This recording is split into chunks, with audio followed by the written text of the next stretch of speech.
Primal Mind TV. Oh, this guy only has 649 subscribers. I'm going to subscribe to him. Primal Mind TV. Why do men still have beards if humans lost all their fur? I don't know about that. I'm a pretty hairy man. I mean, look at my arms. Look at my arms. I'm a pretty hairy man. But yeah, it's all on my face. And even my face doesn't grow it out in spots. I don't grow it out here. Yeah. And I got like a blank patch here. A blank patch here. That's why I just get rid of everything, because I got a blank patch here. And the mic covers it well too. But yeah, I mean, yeah, I'm a pretty hairy man. I'm not incredibly hairy. Not incredibly hairy. I think it's primarily like my arms and my legs. That's primarily it on me. But yeah, I mean, yeah, I still got my beard. Still got my beard. Oh, I don't, nothing up here. Nothing up here. You have roughly the same number of hair follicles as a chimpanzee. The exact same number. So why does a chimp look like a fur coat and you don't, except for one very specific patch on your face? This isn't a small mystery. It's one of the strangest unsolved questions in human evolution, and for over a century, scientists couldn't agree on the answer. Let's start with the bigger question first, because you can't explain the beard without explaining the disappearance. Somewhere between 2 and 3 million years ago, our ancestors started losing body hair almost everywhere, not thinning it, losing it. Every other primate on the planet kept theirs, every single one. We're the outlier, and an outlier that dramatic doesn't happen by accident. The leading explanation comes down to temperature. Anthropologist Nina Jablonski has... Well, yeah, I mean, if temperatures are going up and you start wearing clothes to cover your body, you start losing hair in that areas. But then again, some people grow hair in certain areas. Is that to keep those areas particularly warm? I mean, I don't know. I don't want to speculate. It's a very weird topic to bring up. I mean, why is it even here? Beard probably softened blows of your face. So yeah, from the club getting you. Yeah, that's probably it. That's honestly the best explanation I'm probably going to hear today. Spent decades studying this, and her research points to one core problem. Early humans were becoming persistence hunters. They weren't ambush predators, they were endurance predators, chasing prey for hours in open, hot ground. The chafing. We lost the hair because it was adding friction to our movements. Like athletes, like football players, swimmers, like they all shave like their entire body to make them more streamlined on the field or in the pool. Like it just makes them move quicker. Grassland until the animal collapsed from heat exhaustion. But running for hours under the African sun creates a problem. Overheating kills faster than starvation does. And thick body hair traps heat exactly when you need to release it. So the body made a trade. It swapped fur for sweat glands. Humans have more sweat glands per square inch of skin than almost any other mammal alive. Millions of them. And fur blocks sweat from evaporating efficiently. Lose the fur, and suddenly your built-in cooling system actually works. That's the theory that explains the disappearance. But it creates an even bigger problem for the beard. If losing hair was about survival, why did one patch stay? Here's where it gets interesting. The face isn't just a random exception, it's a deliberate one. Look at where humans kept meaningful hair, the scalp, to protect the skull from direct sun exposure. I guess that's no good for me because I started wearing a hat. We started going bald as a species because the hat was invented. We had to figure out the inventor of a hat and persecute them. The eyebrows and eyelashes to keep sweat and debris out of the eyes. And on men specifically, the lower face and jaw. That last one doesn't fit the cooling theory at all. A beard doesn't help you run faster or sweat better. If anything, it does the opposite. It traps heat right where blood vessels are close to the surface. So if temperature regulation explains why we lost fur everywhere else, something completely different has to explain why the beard survived. And the leading answer isn't about survival at all. It's about selection. Charles Darwin noted... Oh my gosh. Kind of like how male birds are the prettiest. The female birds are, I mean, just look at a female turkey. Look at a female peacock. Look at it like the male birds are the ones that impress. Back in the day, it was the beards.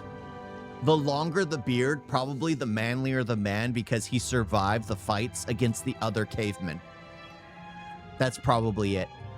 Kind of like, what was it in China when, or even like Korea, where if you lost the tie on your hair, it was considered disrespectful. I guess that could be said in the Sikh community as well. If they remove like the turban and the cover and everything and cut the hair, that'd be a huge disrespect.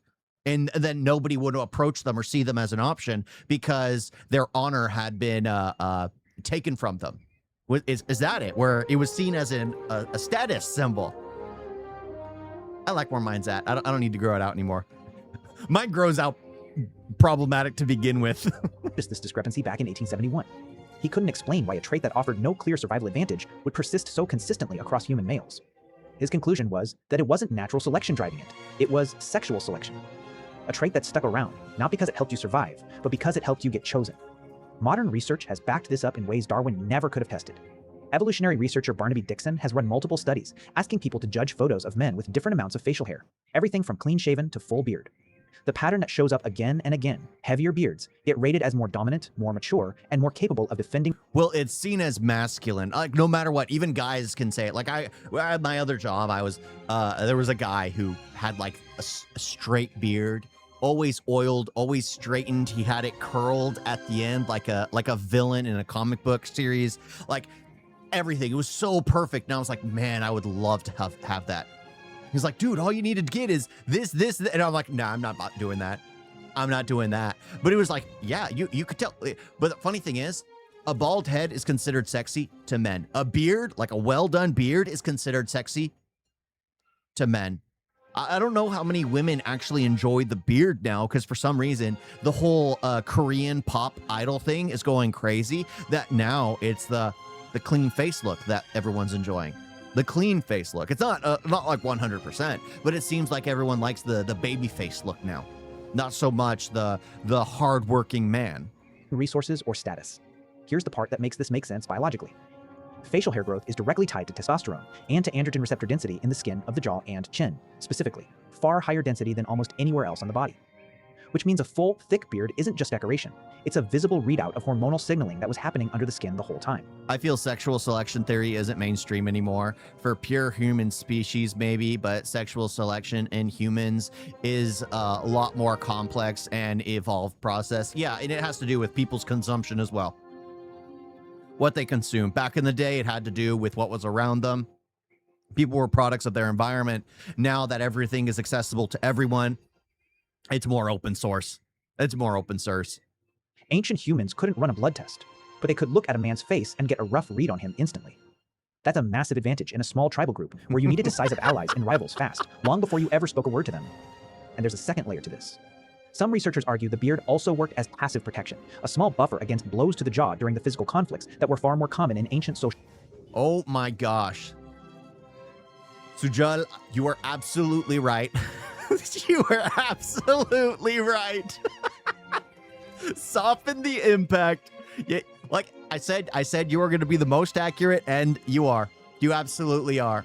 Historian. Than they are today. Not armor exactly, but enough of a cushion to matter when your only weapons were your own hands. So you end up with two separate forces acting on the same patch of skin. One force stripped hair away almost everywhere because heat was the enemy of survival. Another force kept it in one very specific place because on that one part of the body, hair wasn't fighting your biology. It was advertising it. That's why the answer to why do men have beards isn't really about hair at all. It's about information. For nearly the entire span of human history, before spoken language was reliable, before you could ask someone their intentions, your face was already telling a story to every person who looked at you. Which brings us to now. You probably shave that story off most mornings without thinking twice about it. A few strokes of a razor and a signal that took millions of years to evolve is gone in under 2 minutes. Some men spend just as much effort growing it back out, styling something their ancestors never had a choice about growing in the first place. Either way, you're not just managing hair, you're consciously editing a signal your body has been broadcasting since before you could speak. Your ancestors didn't get to choose. You do it every single morning without even realizing that's what you're doing. I like that. I like that. It seemed like it was gonna go nowhere, but I like my beard. I like my beard. It's not the most fullest, but it's also, I can grow one. Like, I have a brother who, bless him, he's tried, and it comes in like one patch here, one patch here, one patch here, a bit. Like, he can grow this out. He can grow this out. It's the Mexican in him that can grow this out, but everything else comes in all patchwork. For me, it's just like I just shave beneath, and then I just trim this out here. I don't like it too big because then it just looks cavish.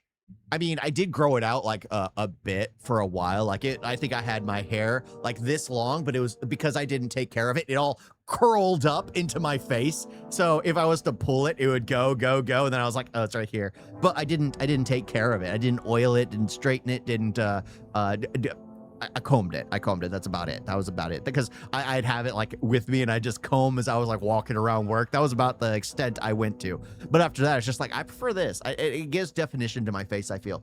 It gives a look. I have been clean shaven before, and I have in my friend's channel, like we used to do the channel together, like I think it's like 9-10 years ago now. There's a video of me like clean shaven, not wearing my hat, nothing. And I got like the Lex Luthor vibe going, which honestly, I'm okay with. I'm absolutely okay with the Lex Luthor vibe. But I got to say, I prefer the beard. I prefer the beard. The beard's just nice. The beard's just nice. You guys got a video?